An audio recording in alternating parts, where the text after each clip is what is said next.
તમે દશાંશ સંખ્યા વિશે કેટલી સારી રીતે શીખ્યા છો? અહીં આપેલ કોષ્ટકમાં દશાંશ સંખ્યાઓ લખી તેના સ્થાન મૂલ્ય વિસ્તરણને લીધે અને ઉલટું પણ કરી શકાય છે. એટલે કે સંખ્યાને વિસ્તૃત સ્વરૂપમાં લખી શકાય છે. 253.417 બરાબર 2 ગુણ્યા 100 વત્તા 5 ગુણ્યા 10 વત્તા 3 ગુણ્યા 1 વત્તા 4 ગુણ્યા 1/10 વત્તા 1 ગુણ્યા 1/100 વત્તા 7 ગુણ્યા 1/1000. ઉદાહરણ: જ્હોન પાસે રૂપિયા 15.50 અને સલમા પાસે રૂપિયા 15.75 છે. કોની પાસે વધુ પૈસા છે? ઉકેલ: અહીં આપણે દશાંશ ચિહ્નની ડાબી અને જમણી બાજુના અનુરૂપ અંકોની સરખામણી કરી કોની પાસે વધુ પૈસા છે તે નક્કી કરી શકીશું. અહીં દશાંશ ચિહ્નની ડાબી બાજુ અંકો 1 અને 5 બંને રકમમાં સમાન છે. તેથી હવે આપણે દશાંશ ચિહ્નની જમણી બાજુના અંકોની તુલના કરીશું, જેમાં 5 એ 7 કરતાં નાના થશે, 15.50 15.75 થી નાના થશે. માટે સલમા પાસે જ્હોન કરતાં વધુ પૈસા છે. ઉદાહરણ: 35.63 અને 35.67. ઉકેલ: અહીં દશાંશ ચિહ્નની જમણી બાજુ બંને સંખ્યાનો બીજો અંક, જેમાં 3 એ 7 કરતાં નાના થશે, કારણ કે બાકીના અંકો સમાન છે. માટે 35.63 એ 35.67 કરતાં નાના થશે. ઉદાહરણ: 20.01 અને 20.10. ઉકેલ: અહીં દશાંશ ચિહ્નની જમણી બાજુ બંને સંખ્યાઓનો પહેલો અંક સરખાવતા 0 1 કરતાં નાનું છે, કારણ કે આગળના અંકો બંનેના સમાન છે. તેથી 20.01 20.10 કરતાં નાનું છે. ઉદાહરણ: 19.36 અને 29.36. ઉકેલ: અહીં દશાંશ ચિહ્નની ડાબી બાજુ બંને સંખ્યાનો પ્રથમ અંક સરખાવતા 1 2 કરતાં નાનું છે, માટે 19.36 29.36 કરતાં નાનું છે. પૈસા, લંબાઈ અને વજનના એકમોને તેમના ઉચ્ચ એકમોમાં રૂપાંતરિત કરો. જેમ કે 3 પૈસા બરાબર 3/100 રૂપિયા બરાબર 0.03 રૂપિયા. 5 ગ્રામ બરાબર 5/1000 કિલોગ્રામ બરાબર 0.005 કિલોગ્રામ. 7 સેન્ટીમીટર બરાબર 7/100 મીટર બરાબર 0.07 મીટર.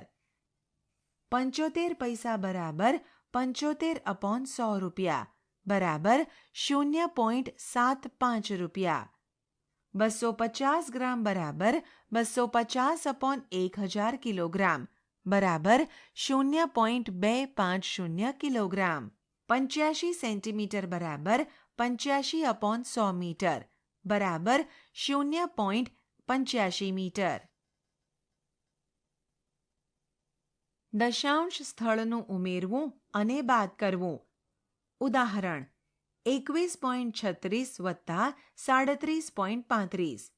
ઉકેલ: 21.36 અને 37.35 સરવાળો કરતાં 58.71 મળે. ઉદાહરણ: 0.12 વત્તા 2.3. ઉકેલ: 0.12 અને 2.30 સરવાળો કરતાં 2.42 મળે. ઉદાહરણ: 29.35 બાદ 4.56. ઉકેલ: 29.35 માંથી 4.56 બાદ કરતાં 24.79 મળે. ઉદાહરણ: 39.87 બાદ 21.98.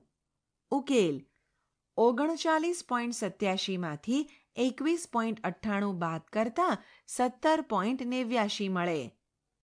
દશાંશ સંખ્યાઓના ગુણાકાર. રેશમા 8.5 પ્રતિ કિલોગ્રામના ભાવે 1.5 કિલોગ્રામ શાકભાજી ખરીદે છે તો રેશમા કેટલા રૂપિયા ચૂકવશે? કેટલા રૂપિયા ચૂકવશે તે માટે 8.5નો 1.5 વડે ગુણાકાર કરવો પડે. અહીં 8.5 અને 1.5 દશાંશ સંખ્યા છે. આમ આપણે દશાંશ સંખ્યાનો ગુણાકાર કેવી રીતે કરવો તે જાણવાની જરૂર છે.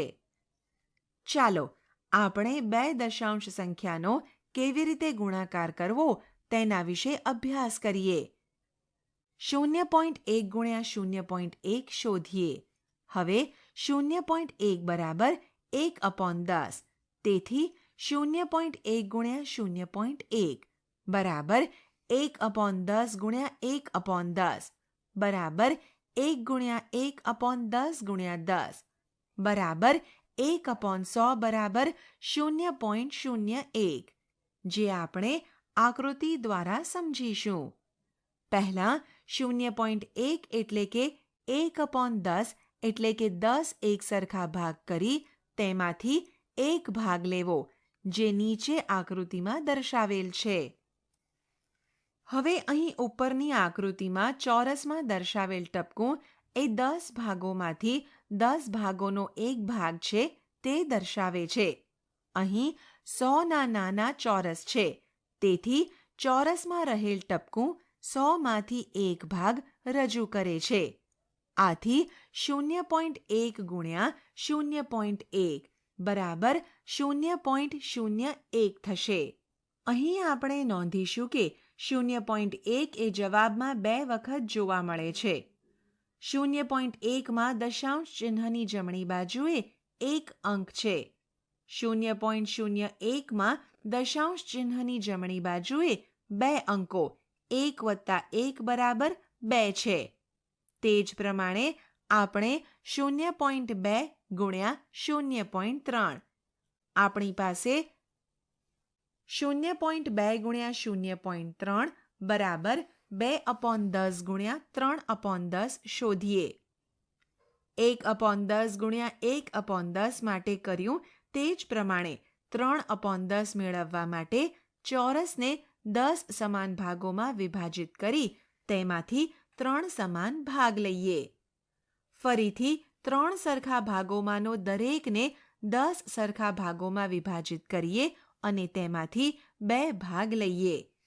જે આકૃતિમાં ચોરસમાં રહેલા ટપકા 2/10 ગુણ્યા 3/10 બરાબર 0.2 ગુણ્યા 0.3 રજૂ કરે છે. એટલે કે 100માંથી 6 ચોરસ ટપકાવાળા છે, તેથી તેઓ પણ 0.06 દર્શાવે છે. આમ 0.2 ગુણ્યા 0.3 બરાબર 0.06. ઉદાહરણ 1.2 ગુણ્યા 2.5 શોધો. ઉકેલ 12 અને 25નો ગુણાકાર કરતાં 300 મળે છે. 1.2 અને 2.5માં દશાંશ ચિહ્નની જમણી બાજુ એક અંક છે. 300માં જમણા અંકમાંથી 1 વત્તા 1 બરાબર 2 અંકોની ગણતરી કરીએ અને ડાબી તરફ જતા 3.00 અથવા 3 મળશે. 1.2 ગુણ્યા 2.5 બરાબર 3.00 બરાબર 3 થાય. 1.5 ગુણ્યા 1.6 શોધો. 15 અને 16નો ગુણાકાર કરતાં 240 મળે છે. 1.5 અને 1.6માં દશાંશ ચિહ્નની જમણી બાજુ એક અંક છે. 240માં જમણા અંકમાંથી 1 વત્તા 1 બરાબર 2 અંકોની ગણતરી કરીએ અને ડાબી તરફ જતા 2.40 અથવા 2.4 મળશે. 1.5 ગુણ્યા 1.6 બરાબર 2.40 બરાબર 2.4 થાય. 2.5 ગુણ્યા 1.25 શોધો. 25 અને 125નો ગુણાકાર કરતાં 3125 મળે છે. 2.5 અને 1.25માં દશાંશ ચિહ્નની જમણી બાજુએ અનુક્રમે 1 અને 2 અંક છે. 3125માં જમણા અંકમાંથી 1 વત્તા 2 બરાબર 3 અંકોની ગણતરી કરીએ અને ડાબી તરફ જતા 3.125 મળશે. 2.5 ગુણ્યા 1.25 બરાબર 3.125 થાય. ઉદાહરણ: સમભુજ ત્રિકોણની બાજુની લંબાઈ 3.5 સેન્ટીમીટર છે, તો તેની પરિમિતિ શોધો. ઉકેલ: સમભુજ ત્રિકોણની તમામ બાજુઓ સરખી હોય છે, તેથી દરેક બાજુની લંબાઈ 3.5 સેન્ટીમીટર થાય. આમ સમભુજ ત્રિકોણની પરિમિતિ બરાબર 3 ગુણ્યા 3.5 સેન્ટીમીટર બરાબર 10.5 સેન્ટીમીટર. સમભુજ ત્રિકોણની પરિમિતિ 10.5 સેન્ટીમીટર થાય. ઉદાહરણ: એક લંબચોરસની લંબાઈ 7.1 સેન્ટીમીટર છે અને તેની પહોળાઈ 2.5 સેન્ટીમીટર છે, તો એ લંબચોરસનું ક્ષેત્રફળ શોધો.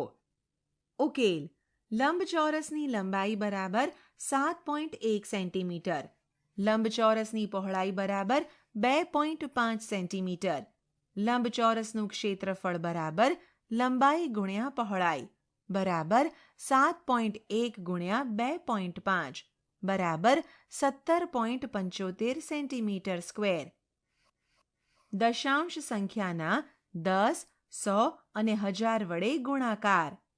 2.3 બરાબર 23.10 થાય, જ્યારે 2.35 બરાબર 235/100 થાય. આમ આપણે દશાંશ ચિહ્નની સ્થિતિ પર દશાંશ સંખ્યા 10 અથવા 100 છેદ સાથે અપૂર્ણાંકમાં ફેરવી શકાય છે. દશાંશ સંખ્યાને 10 અથવા 100 અથવા 1000 દ્વારા ગુણાકાર કરવામાં આવે તો શું થશે? ચાલો આપણે 10 કે 100 અથવા 1000 દ્વારા ગુણાકારની રીત શોધીએ. 1.76 ગુણ્યા 10 બરાબર 176/100 ગુણ્યા 10 બરાબર 176/10 બરાબર 17.6. 1.76 ગુણ્યા 100 બરાબર 176/100 ગુણ્યા 100 બરાબર 176/1 બરાબર 176. 1.76 ગુણ્યા 1000 બરાબર 176/100 ગુણ્યા 1000 બરાબર 176 ગુણ્યા 10 બરાબર 1760. અહીં આપેલ સંખ્યા 1.76 નો 10, 100 અને 1000 થી ગુણાકાર કર્યો છે. 1.76 ને 10 વડે ગુણતા જવાબ 17.6 મળે છે. 1.76 ને 100 વડે ગુણતા જવાબ 176 અને 1.76 ને 1000 વડે ગુણતા જવાબ 1760 મળે છે. ચાલો તમે આના પરથી કહી શકશો કે દશાંશ ચિહ્ન કઈ દિશામાં સ્થાનાંતરિત થાય છે? બરાબર જમણી બાજુ અહીં 10માં 1ની પાછળ 1 શૂન્ય છે. એટલે 10 વડે ગુણતા દશાંશ ચિહ્ન એક સ્થાન જમણે ખસેડાય છે.